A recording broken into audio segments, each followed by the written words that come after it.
वृत्त या सर्कल। वृत्त एक ऐसी आकृति है जो कि बहुत से बिंदुओं से मिलकर बनी है। अगर हम बहुत सारे बिंदुओं को किसी एक बिंदु के सापेक्ष एक फिक्स त्रिज्या पर चारों ओर घुमाएं तो हमारे पास वृत्त की एक आकृति मिलती है। यानी कि अगर हम कहें कि अगर यह हमारे पास एक केंद्र है, इसे केंद्र मानकर इतनी त्रिज्या को लेकर हम इसके चारों ओर बिंदुओं को मिलाएं तो हमारे पास एक वृत्त मिलता है।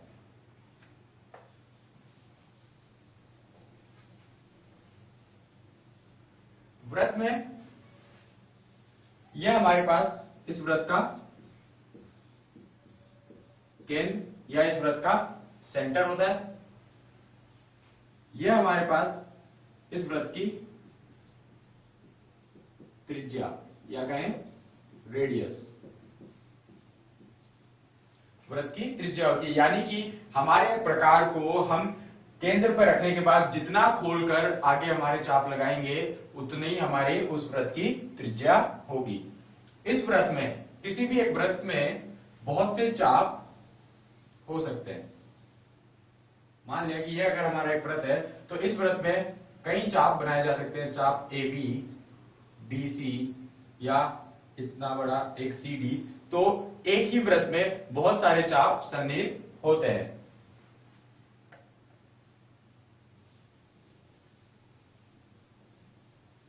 वृत्त में लगाए गए इन चापों की लंबाई भी हम ज्ञात कर सकते हैं। तो वृत्त में लगाए गए इन चापों को सबसे पहले हम देखें कि किस तरीके से लिखा जाता है। मान लिया कि हमारे पास ये एक वृत्त है जिसमें कोई चाप पी क्यू है। तो इस चाप पी क्यू को दर्शाने के लिए हम कुछ इस तरीके का साइन इस्तेमाल करेंगे, यानी कि पी क्यू लिखकर उसके ऊपर एक चाप बना देंगे। यानी कि हम ये दर्शाना चाह रहे हैं कि पी क्यू एक चाप है। वृत्त में दो तरह के चाप हो सकते हैं, पहला लघु और दूसरा दीर्घ। तो पहला लघु चाप जो कि वृत्त के त्रिज्या से छोटा होगा, यानी कि वृत्त की त्रिज्या के वृत्त के व्यास के बराबर। वृत्त का ये जो व्यास होता है, वृत्त का व्यास त्रिज्या का दुगुना होता है। तो वृत्त के व्यास से पहले पहले ही जो चाप होगा वो लघु चाप और बाकी उसके बाद बचा हुआ दीर्घ चाप होगा। कैसे? अगर हमारे पास ये एक वृत्त है जिसका व्यास लगभग इतना आता है, अगर हम यहां से एक P मानकर Q चाप यहां तक लेकर जाएं तो हमारा एक Q पी क्यू चाप इस वृत्त के व्यास के अंदर अंदर ही है। इसलिए हम कहेंगे कि पी क्यू इसका एक लघु चाप और उसके बाद QP एक दीर्घ चाप है। यानी कि यहां पर पी क्यू लघु चाप या माइनर आर्क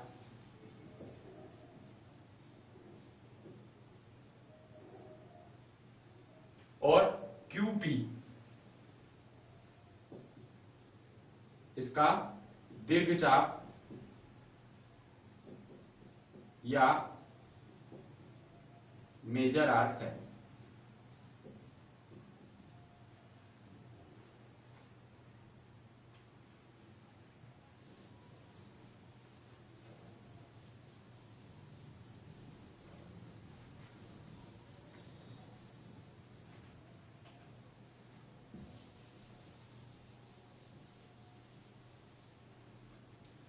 चापों के अलावा हमारे पास एक ही वृत्त के अंदर कई वृत्तखंड हो सकते हैं।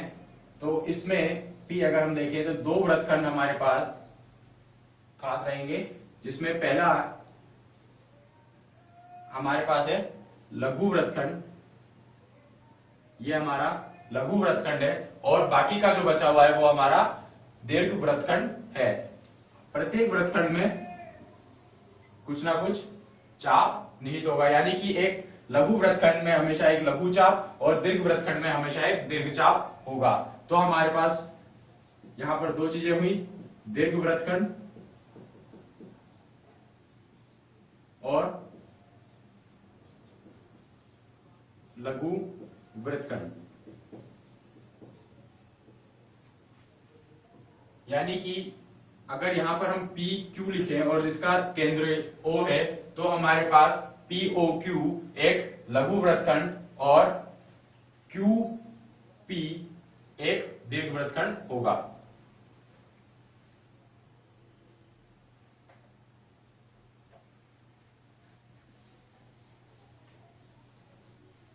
अब हम लोग देखेंगे कि वृत्त में सर्वांग समता के नियमों को हम किस तरीके से लगा सकते हैं। हमारे पास यहां पर मेन कंसर्न रहेगा, हमें देखना है वृत्त में सर्वांग समता के नियम। जैसा कि हम जानते हैं सर्वांग सम चीजें वो होती है जो एक दूसरे की आकार में और साइज में बराबर होती है। तो सर्वांग समता के नियम भी वृत्त में किस तरीके से लगाए जा सकते हैं। यानी कि अगर हमारे पास ये एक वृत्त है,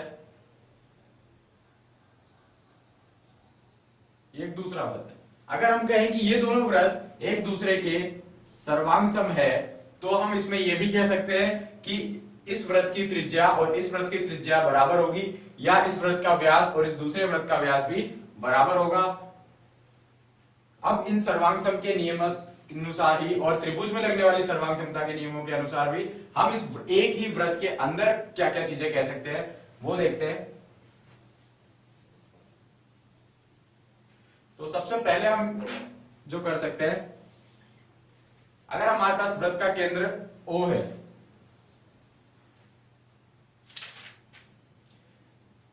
हमारे वृत्त में एक जीवा हो सकती है। एक वृत्त में कितनी भी जीवाएं बनाई जा सकती है। अगर एक वृत्त हमने लिया, इस वृत्त में हम अनंत जीवाएं बना सकते हैं। वृत्त की एक जीवा वृत्त के किसी भी एक बिंदु से दूसरे बिंदु तक जा सकती है। वृत्त की सबसे बड़ी जीवा उसका व्यास होती है, यानी कि वृत्त के केंद्र से जाने वाली जीवा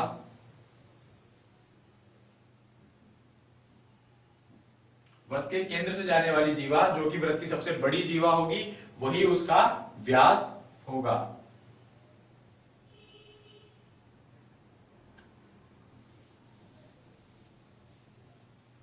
तो अब हम ये देखें कि वृत्त की अगर कोई भी एक जीवा है, हमारे पास इस वृत्त में जीवा ए भी है, ये वृत्त की जीवा केंद्र पर कोई कोण बना सकती है। माना कि इसने केंद्र पर थीटा कोण बनाया। इसी तरह की AB के बराबर एक जीवा मान लेते हैं वृत्त में और है। वृत्त में AB के बराबर एक CD जीवा और है। अगर वृत्त में AB के बराबर एक जीवा और है और यह जीवा भी वृत्त पर कोई कोण बनाती है, ये मान लेते हैं θ1 और ये θ2, तो वृत्त पर दो कोण दोनों अलग अलग जीवाओं के द्वारा बनाए जाते हैं, जिसमें हमने ये कहा कि ये दोनों जीवाएं एक दूसरे के बराबर है। तो अब हम एक प्रमेय यहां कह सकते हैं कि दो बराबर जीवाएं, एक ही वृत्त की दो बराबर जीवाएं केंद्र पर बराबर कोण बनाती हैं। तो यहां हमारी पहली प्रमेय है,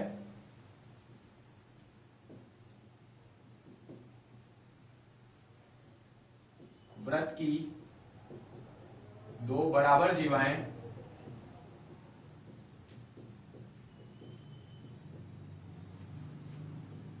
केंद्र पर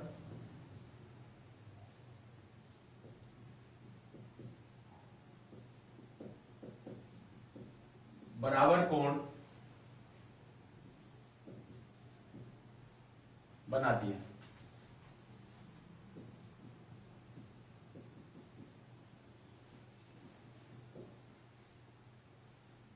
इस चीज को हम किस तरह से सिद्ध कर सकते हैं, इसके लिए इसी वृत्त में हमारे पास दो त्रिभुज मिल सकते हैं, त्रिभुज AOB और त्रिभुज COD। तो हम इन दोनों त्रिभुजों में देखें कि त्रिभुज AOB और त्रिभुज COD में, इन दोनों त्रिभुजों में जैसा कि दिया हुआ है वृत्त की दोनों जीवाएं बराबर है, यानी कि AB बराबर CD है।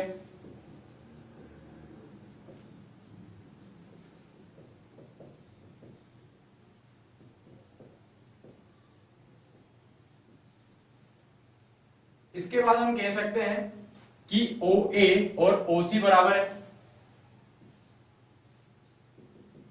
क्योंकि ये वृत्त की त्रिज्या है, और इसी कारण से OB और OD भी बराबर होंगे, क्योंकि ये भी वृत्त की त्रिज्या है।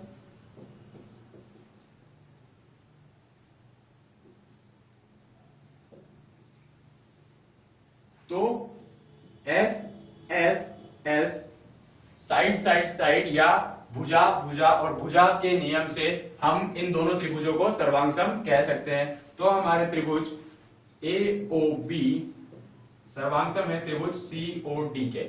अगर त्रिभुज AOB और त्रिभुज COD सर्वांगसम है तो सर्वांगसमता के नियम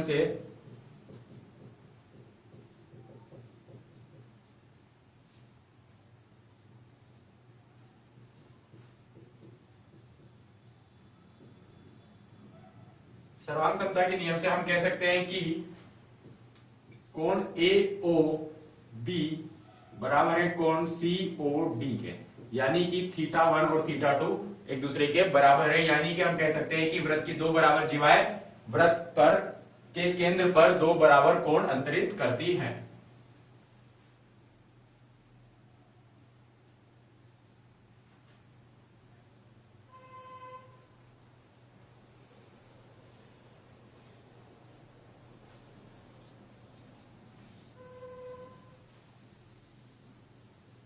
और इसी प्रमेय का अगर हम थोड़ा उल्टा कहें तो हम यह भी कह सकते हैं कि अगर कोई दो जीवाएं वृत्त के केंद्र पर बराबर कोण अंतरित कर रही हैं तो वो जीवाएं एक दूसरे के बराबर होगी। उसको सिद्ध करने के लिए भी हम बाकी दो भुजाओं का और इन दो बराबर कोणों का उपयोग कर सकते हैं। तो भुजा कोण भुजा के नियम से हम इन दोनों त्रिभुजों को सर्वांगसम कह सकते हैं। उसके बाद हमारी दोनों जीवाएं एक दूसरे के बराबर होंगी। तो यह प्रमेय कहता है कि यदि वृत्त की दो जीवाएं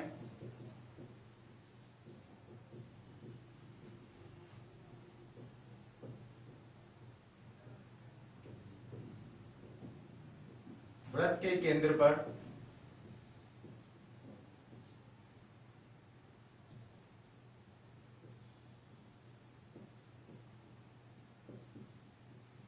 बराबर कोण बनाती है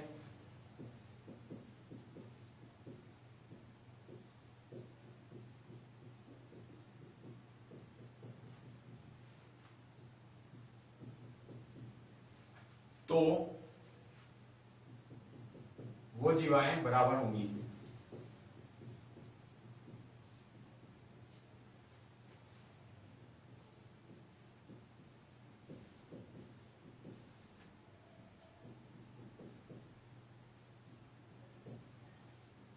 तो इस चीज को बिल्कुल उल्टा हम मानकर प्रूव कर सकते हैं। यानी कि अगर हम इस बार दोनों कोणों को बराबर मान ले तो हम जीवाओं को भी सर्वांग समता के नियम से सिद्ध कर सकते हैं।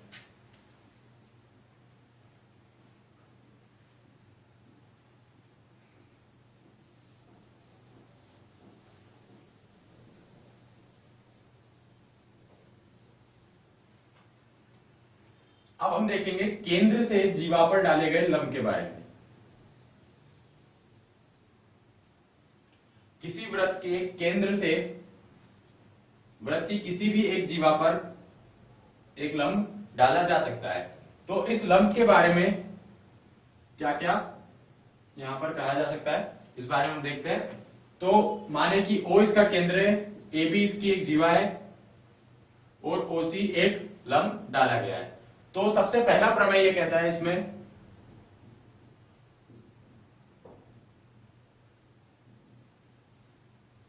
कि केंद्र से जीवा पर डाला गया लंब केंद्र से जीवा पर डाला गया लंब जीवा को समद्विभाजित करता है।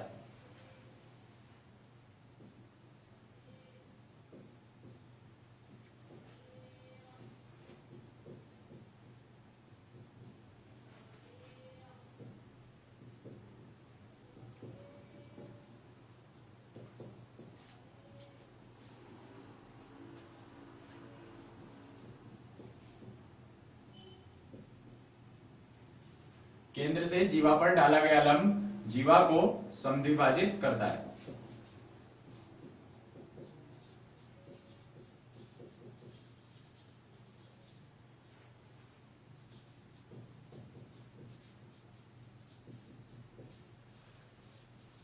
अब इस चीज को हम किस तरीके से सिद्ध कर सकते हैं? उसके लिए जैसे कि ये कि एक ओसी एक लंब है, ओसी अगर एक लंब है तो हम इसको कह सकते हैं कि ये दोनों कोण 90-90 डिग्री के होंगे। अब अगर ये लंब है और ये दोनों कोण 90-90 डिग्री के हैं तो अब हम इस व्रत में दो त्रिभुज ओ ए सी और त्रिभुज ओ बी सी, इन दोनों त्रिभुजों को ले सकते हैं। तो हम कहें कि त्रिभुज ए सी ओ और त्रिभुज बी सी ओ में, इन दोनों त्रिभुजों में हम कह सकते हैं कि ओ ए बराबर है ओ बी के, क्योंकि ये दोनों वृत्त की त्रिज्याएं हैं। इसके बाद हम ये कह सकते हैं कि ओ सी बराबर है ओ सी के, क्योंकि ये दोनों कॉमन या उभयनिष्ठ हैं।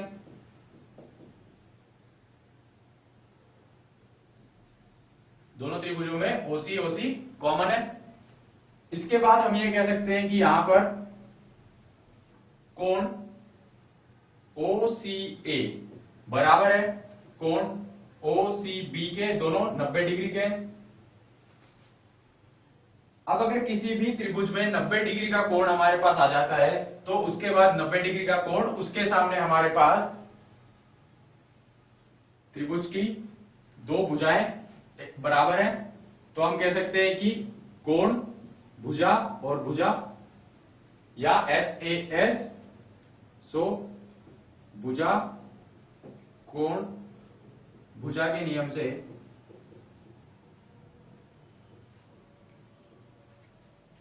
हम कह सकते हैं कि त्रिभुज ए सी ओ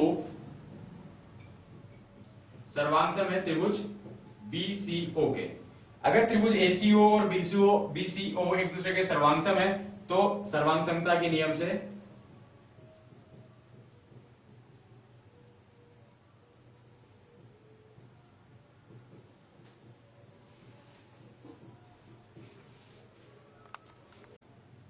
अब सर्वांग समता के नियम से हम ये कह सकते हैं कि AC और BC एक दूसरे के बराबर है, तो AC बराबर है BC के, और AC और BC अगर एक दूसरे के बराबर है तो हम ये कह सकते हैं कि जब OC लंब है AB पर तब OC AB को समद्विभाजित करता है।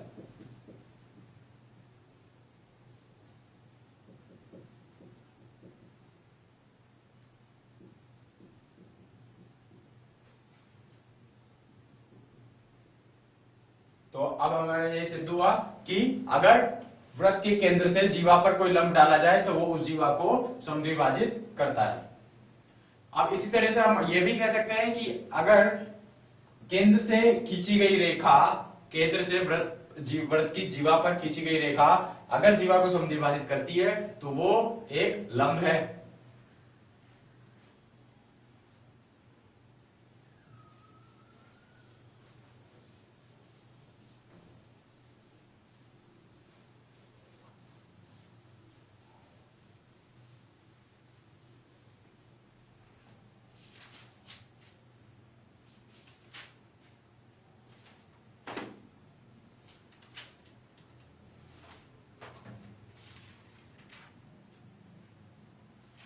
अब है हमारे पास समान जीवाएं। अगर हमारे वृत्त में दो जीवाएं एक दूसरे के समान है, या हम कहें कि दो जीवाएं एक दूसरे से के बराबर हैं, तो उनके बीच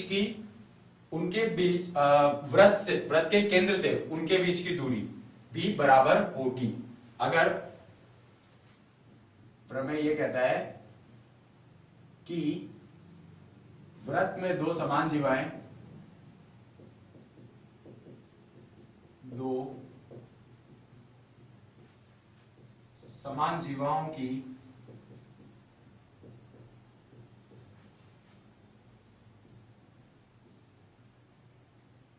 केंद्र से दूरी भी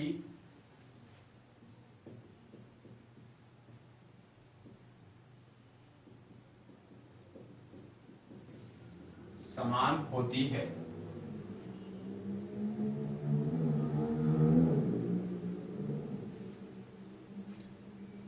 यानी कि अगर हमारे पास ये एक वृत्त है,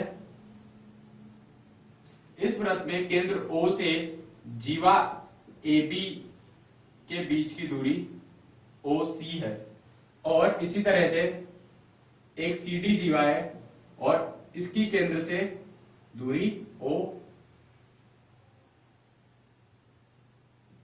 है। इसकी केंद्र से दूरी OL और इस CD जीवा की केंद्र से दूरी OM है। अब इसको हमें सिद्ध करना है कि ये OL और OM एक दूसरे के बराबर है। इस चीज के लिए हम दो त्रिभुज OCM और OAL लेते हैं। त्रिभुज OCM और त्रिभुज OAL में, इन दोनों त्रिभुजों में अगर हम देखें तो हमारे पास CM और AL बराबर होंगे। CM और AL क्यों बराबर होंगे? क्योंकि AB और CD एक दूसरे के बराबर है। AB बराबर है CD के, जैसा कि दिया हुआ है, और इससे हम कह सकते हैं कि AB का आधा और CD का आधा भी एक दूसरे के बराबर होगा, और AB का आधा CM और CD का आधा CM और AB का आधा AL, इसलिए CM और AL एक दूसरे के बराबर है। इसके बाद हम कह सकते हैं कि OC और OA एक दूसरे के बराबर है, क्योंकि ये वृत्त की त्रिज्याएं हैं। अब हमारे पास दो भुजाएं आ चुकी है। अब अगर हम चाहें तो एक कोण या फिर एक भुजा लाएं ताकि इन दोनों त्रिभुजों को हम सर्वांगसम सिद्ध कर सके। तो भुजा तो हमारे पास नहीं आ सकती, क्योंकि अब तीसरी भुजा, इसी के बारे में तो हमें सिद्ध करना है, यानी कि हमारे पास केवल और केवल कोण के बारे में कुछ आ सकता है। तो हम ये जानते हैं कि ये भी एक 90 डिग्री का कोण है और ये भी एक 90 डिग्री का कोण है, क्योंकि OM CD पर लंब है और OL AB पर लंब है। तो हम ये कह सकते हैं कि कोण OMC बराबर है कोण OLA के, जो कि 90 डिग्री के बराबर है। अब अगर ऐसा है तो हमारे पास भुजा, भुजा और कोण, यानी कि भुजा, कोण और भुजा के नियम से हम कह सकते हैं कि त्रिभुज OCM बराबर है, सर्वांगसम है त्रिभुज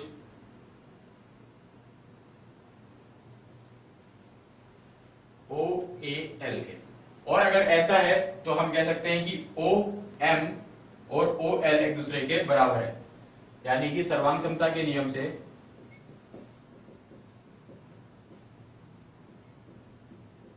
हम कह सकते हैं कि OM बराबर है OL के। और अगर OM और OL एक दूसरे के बराबर है तो हम ये कह सकते हैं कि ये दोनों जीवाएं केंद्र से समान दूरी पर स्थित है।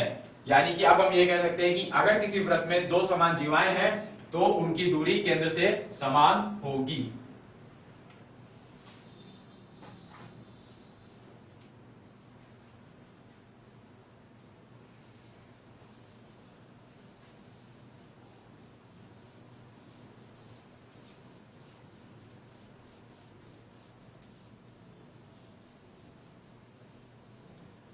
अब इन सभी प्रमेयों पर आधारित कुछ उदाहरण देखते हैं।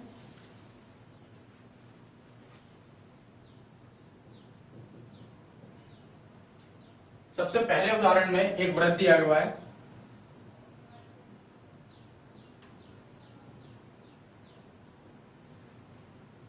इस वृत्त में दो जीवाएं AB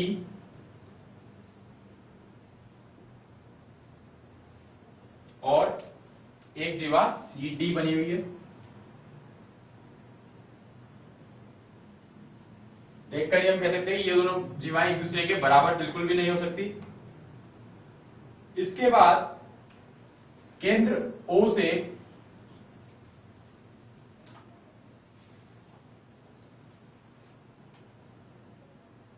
इन दोनों जीवाओं पर लंब डाला हुआ है। इस बिंदु को हम Q और इस बिंदु को O कहते हैं, P। ये बिंदु हमारा P है। यानी कि OP लंब है AB पर और OQ लंब है CD पर। अब यहां दिया हुआ है हमें कि AB 6 सेंटीमीटर है,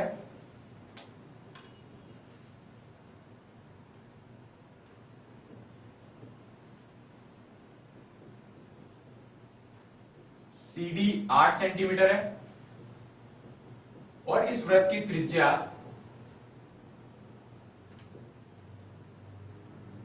5 सेंटीमीटर है। अगर ऐसा है तो हमें PQ निकालना है। हमें यह बताना है कि PQ कितना है। अगर हम इसको ध्यान से देखें तो हम ये कह सकते हैं कि अगर हमारे पास OP पूरा आ जाए और OQ पूरा आ जाए, OP में से OQ को अगर हम घटा दें तो हमारे पास PQ आ जाएगा। इसके लिए हम क्या कर सकते हैं, इस चीज को सिद्ध करने के लिए हम दो त्रिभुज बनाएं।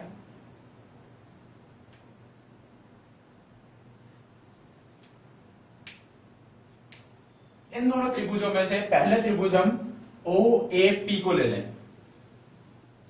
त्रिभुज OAP में हम देख सकते हैं कि ये जो त्रिभुज OAP है ये एक समकोण पर है।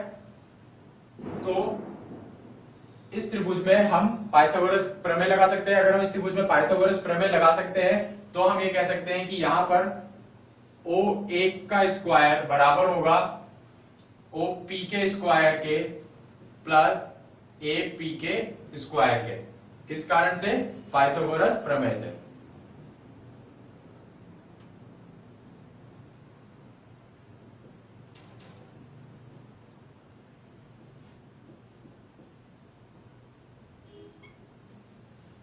अगर पाइथागोरस प्रमेय से इस तरह से हम कह सकते हैं जिसमें हम जानते हैं कि OA इस वृत्त की त्रिज्या है और वृत्त की त्रिज्या 5 सेंटीमीटर हमें दी हुई है, तो हम OA की जगह पर 5 का स्क्वायर रख सकते हैं।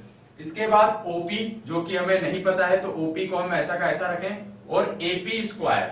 अब हम अगर AP को देखें तो हम जानते हैं कि AP आधा होगा AB का, तो हम यहां पर कह सकते हैं कि AP 3 का स्क्वायर। क्यों? क्योंकि AP बराबर होगा आधे AB के, जो कि है 6/2 बराबर 3, इसलिए AP 3 सेंटीमीटर होगा। अब अगर AP 3 सेंटीमीटर है तो हम यहां से कह सकते हैं कि OP का स्क्वायर बराबर है 5 के स्क्वायर माइनस 3 के स्क्वायर के।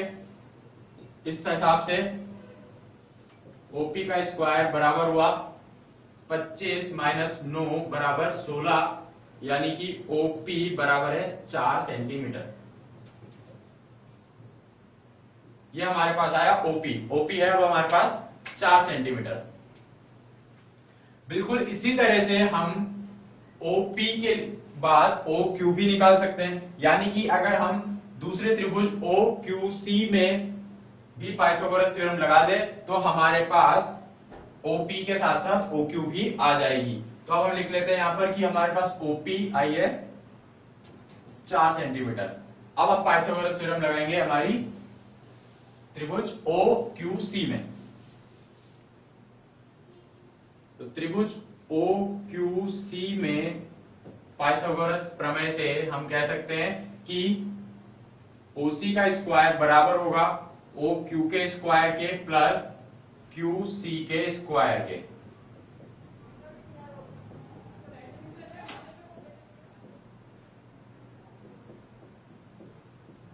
पाइथागोरस प्रमेय से। अगर पाइथागोरस प्रमेय से ऐसा हो सकता है तो हम जानते हैं कि OC हमारे पास वृत्त की त्रिज्या 5 का स्क्वायर बराबर OQ जो हमें निकालना है। इसके बाद QC आधा होगा CD का, तो हम कह सकते हैं कि ये 4 का स्क्वायर, क्योंकि QC बराबर 1/2 CD बराबर 1/2 गुणा 8 बराबर 4। इस तरह से हमारे पास OQ अगर हम निकालेंगे तो हमारे पास OQ आ जाएगी 3। अब हमारे पास OP बराबर 4 सेंटीमीटर और OQ बराबर 3 सेंटीमीटर है, जो हमें चाहिए था PQ। तो हम ये कह सकते हैं कि PQ जो है वो बराबर होगा OP माइनस OQ के, और OP हमारे पास 4 माइनस OQ बराबर 3, तो हम कह सकते हैं कि PQ 1 सेंटीमीटर है। तो इस तरह से हम वृत्त में जीवाओं या केंद्र से लगने वाली सभी प्रॉपर्टीज को इस्तेमाल कर सकते हैं कि किस तरह से इसमें हमने जैसा कि इस्तेमाल किया पाइथागोरस प्रमेय। इसके अलावा जो वृत्त के साथ लगी वो थी हमारे पास कि जीवा पर केंद्र से आने वाला लंब उसे सबद्विभाजित करता है।